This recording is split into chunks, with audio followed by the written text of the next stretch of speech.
kalau kasihan anak-anak yang mempersiapkan. Assalamualaikum warahmatullahi wabarakatuh. Sebelumnya yang saya hormati keluarga besar Pak Sutarno dan Ibu Irma selaku pendiri acara pada hari ini. Kemudian izinkan saya untuk mengisi sedikit waktu ibu sekalian ya. Kami dari siswa-siswi SMA Negeri 4 Semarang di sini diamanati untuk melakukan sosialisasi mengenai penyakit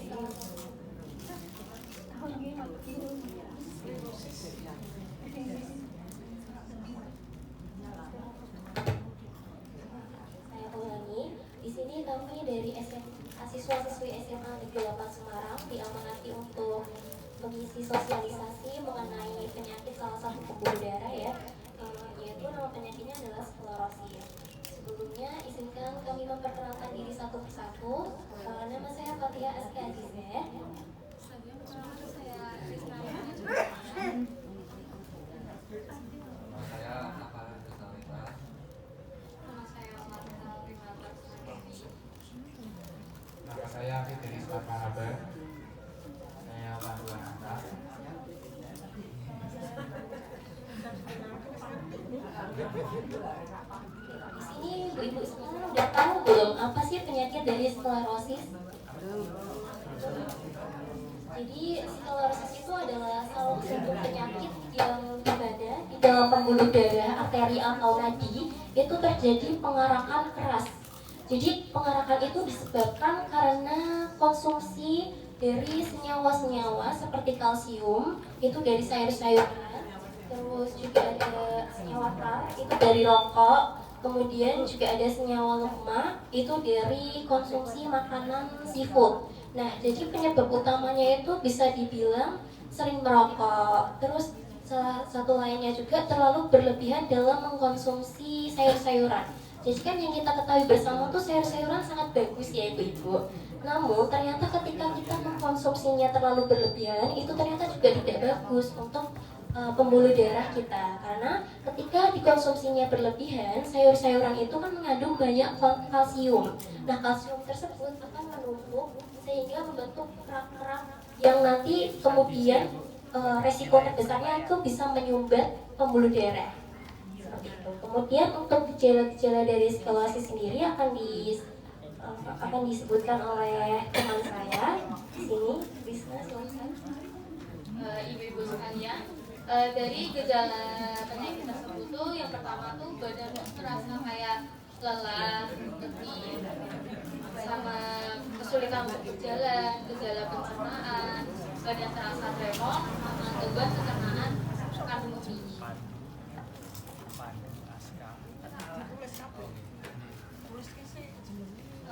Selanjutnya untuk pencegahan penyakit sklerosis yang pertama itu karena penyebabnya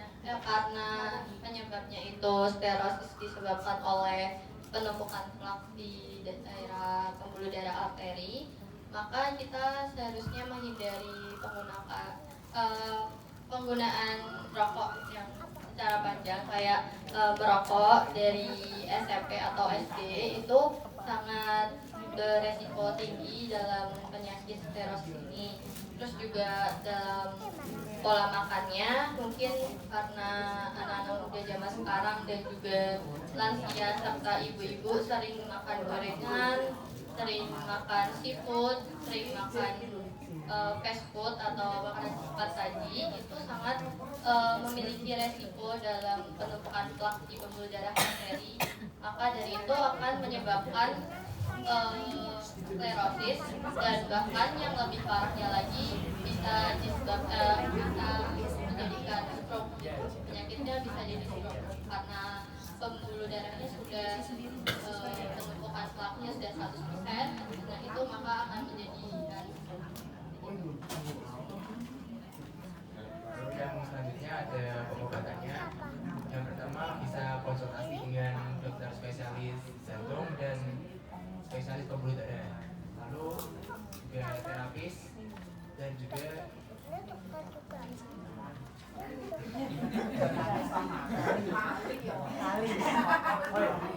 terapis dan juga mengonsumsi obat yang telah ditentukan oleh dokter spesialis. Lalu juga pemasangan ring jantung dan juga penjagaan diri sendiri.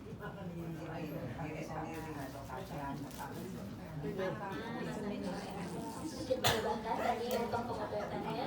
Jadi kalau sudah mengarah itu tuh biasanya dilakukan operasi pemasangan ring jantung. Jadi ibu-ibu semua tahu nggak sih biaya operasi pemasangan ring jantung itu berapa? Mahal banget karena walaupun sudah ya ibu, karena walaupun sudah disubsidi oleh BPJS, ternyata pemasangan ring jantung tuh tetap ada tunainya. Nah itu sekitaran sekarang itu sekitaran 40 sampai 80 juta. Kan mahal banget ya Bu. Jadi lebih baik kita tuh menjaga kesehatan diri kita sendiri daripada nanti ujung-ujungnya pasang ring jantung kan. Lebih baik kita melakukan hal-hal yang minimalis kayak lebih baik kita melakukan hal-hal yang dari kecil, contohnya tidak merokok, tadi mengkonsumsi pola makannya juga harus dijaga. Terus juga memperbanyak olahraga. Di sini ibu-ibu semua siapa nih yang jarang olahraga? Jadi mulai sekarang ibu-ibu kan udah tahu nih sklerosis itu apa, terus penyebabnya apa. Jadi mulai sekarang kalau bisa dibenahi gaya hidupnya. Jadi lebih sering olahraga, pola makannya juga dijaga agar nanti kedepannya kita bisa menjadi pribadi yang lebih sehat. Terus semoga insya Allah juga kita bisa diberi umur panjang gitu. Terus dari penjelasan yang telah kami sebarkan, kira-kira adakah pertanyaan yang ibu mau tanyakan? Sayuran itu apa saja Mbak sebutkan yang tidak boleh sering dikonsumsi, tolong jelaskan. Terima kasih Ibu atas pertanyaannya. Jadi tadi pertanyaannya sayuran apa saja? Jadi tadi pertanyaannya sayuran apa saja yang tidak boleh sering dikonsumsi. Sebenarnya semua sayuran itu mengandung kalsium. Salah satunya bayam. Tapi bayam itu tidak boleh sering. Jadi kalau mengkonsumsi sayuran itu boleh, malah dianjurkan ya kita untuk mengkonsumsi sayuran untuk menjaga metabolisme tubuh. Tapi maksud di sini adalah sering itu berlebihan. Jadi ketika kita mengkonsumsi sayuran, tapi kita tidak mengkonsumsi nasi. Contohnya kayak kita tuh diet. Kan biasanya kalau orang tuh insecure tuh, aduh kok badan saya gemuk ya. Jadi mau diet mau makan sayur-sayuran aja, nggak mau pakai nasi. Akhirnya satu porsi itu cuma sayuran semua. Nah kalau satu nasi sayuran semua tuh nanti kalsium yang kita konsumsi itu jadinya terlalu berlebihan. Jadi kita nggak mendapatkan karbohidrat, nggak mendapatkan protein, kita hanya mendapatkan kalsiumnya saja. Nah kalau kalsium yang di dalam tubuh kita itu berlebihan, nah itu yang menyebabkan terjadi kerak-kerak, terjadi penumpukan kerak-kerak tadi di pembuluh darah. Jadi untuk spesifik sayurannya itu sebenarnya hampir semua sayuran ya, tapi kita di sini hanya menakar, yang kita bisa lakukan itu hanya menakar kadarnya, porsinya yang kita konsumsi seperti itu. Terima kasih Mbak penjelasannya. Itu apakah ada yang mau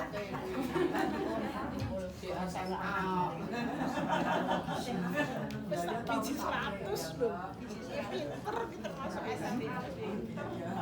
Untuk ibu-ibu di sini sebenarnya penumpukan plak itu juga bisa dari rokok juga. Mungkin anak-anaknya yang cowok mungkin bisa diedukasi lagi soal vape dan rokok, karena itu beneran sangat menyerang paru-paru, juga menyerang jantung juga. Karena takutnya kalau misal plaknya itu udah sampai 100% itu bisa menyebabkan stroke juga. Karena sekarang anak zaman sekarang itu karena selalu mengkonsumsi rokok bisa menyebabkan stroke pada usia dini. Ini temennya pada ngerokok enggak ini? Ya, alhamdulillah.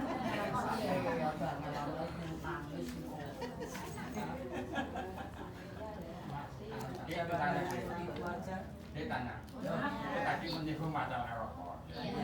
Kalau pemikir-pemikir itu malah justru rokoknya lebih kencang itu. Kenapa itu? Jadi gini ya, jadi seorang pemikir-pemikir rokoknya itu lebih kencang daripada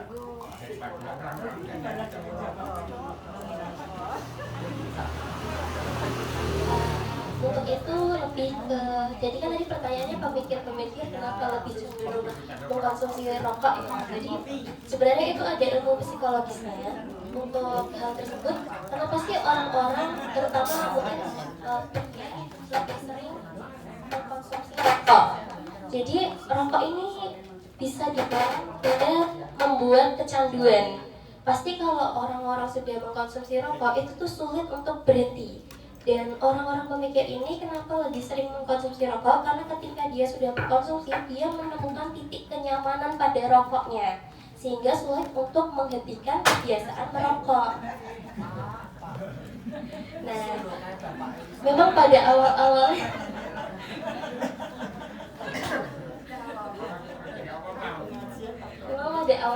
kan kita tidak bisa merasakan ya Pak dampaknya. Pasti kan kayak rokok ini enak banget gitu.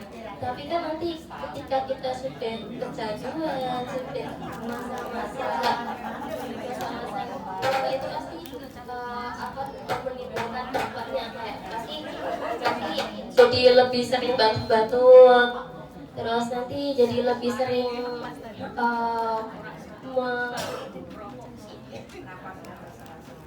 napasnya jadi lebih sering tersengat-sengat seperti itu.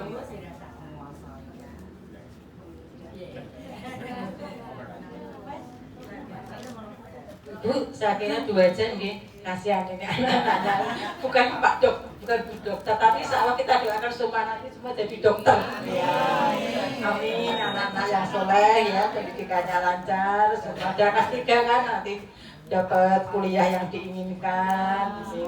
Kami ibu juga terima kasih sekali atas ilmu yang telah diberikan kepada kami, semoga bermanfaat juga untuk kami semua.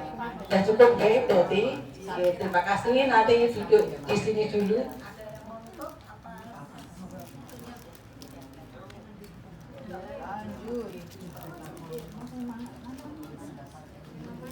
Ya, terima kasih dari kami. Terima kasih untuk Bapak dan Ibu yang sudah bertanya dan sudah aktif dalam mengenai pertanyaan. Jika ada salah kata atau tindakan yang kami lakukan, kami mohon maaf. Assalamualaikum warahmatullahi wabarakatuh.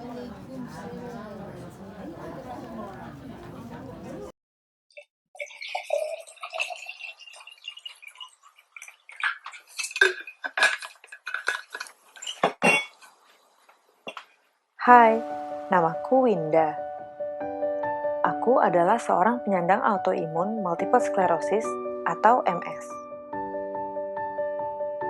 Apa sih MS? Dan gimana rutinitas seorang penyandang autoimun? Yuk cari tahu di vlog ini.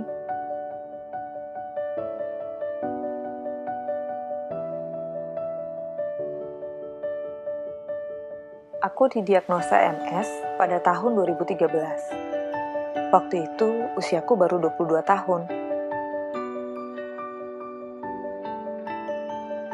Tapi sebenarnya aku sudah punya gejala MS sejak tahun 2011. Gejala awalnya adalah rasa kebas atau kesemutan di kaki kanan, dan gangguan keseimbangan saat berdiri dan berjalan.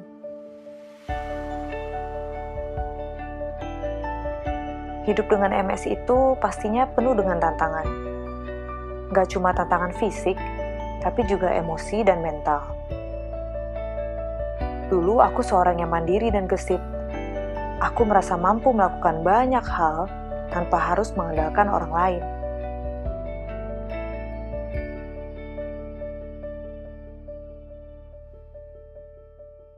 Penyesuaian terbesar sejak hidup dengan MS adalah menggunakan walker untuk beraktivitas. Aku belajar mengatur langkahku, mengenal autoimun, dan berdamai dengan kondisi yang tidak nyaman. Aku juga harus membatasi kegiatanku agar terhindar dari fatigue dan kekambuhan. Penyandang MS biasanya menjadi sensitif terhadap suhu. Nah, kondisi MS-ku membuatku nggak tahan panas. Jadi sekarang aku banyak menghabiskan waktuku di tempat yang dingin. Hal lain yang aku juga sangat hindari adalah sentuhan mendadak dari orang lain. Jadi, jika aku tersentuh secara tiba-tiba, akan muncul sensasi yang sangat tidak nyaman, seperti rasa panas di dalam kulit. Gangguan ini disebut dysesthesia. Aku pernah bekerja sebagai penulis skrip dalam tim kreatif. Namun, setelah kondisi fisikku menurun, aku memutuskan untuk bekerja di rumah sebagai freelance designer.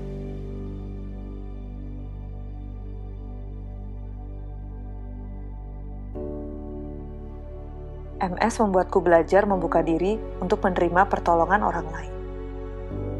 Kini, aku menjalani rutinitas yang berbeda dengan ekspektasi yang berbeda. Ekspektasi dan rutinitas yang berbeda itu bukan berarti membatasi mimpi, karena ternyata aku tetap bisa bahagia meski dengan MS.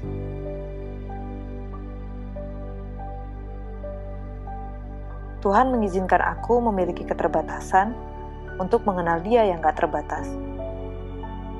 Bagiku, keterbatasan dalam bentuk apapun membuatku terus ingat dan mengandalkan Tuhan.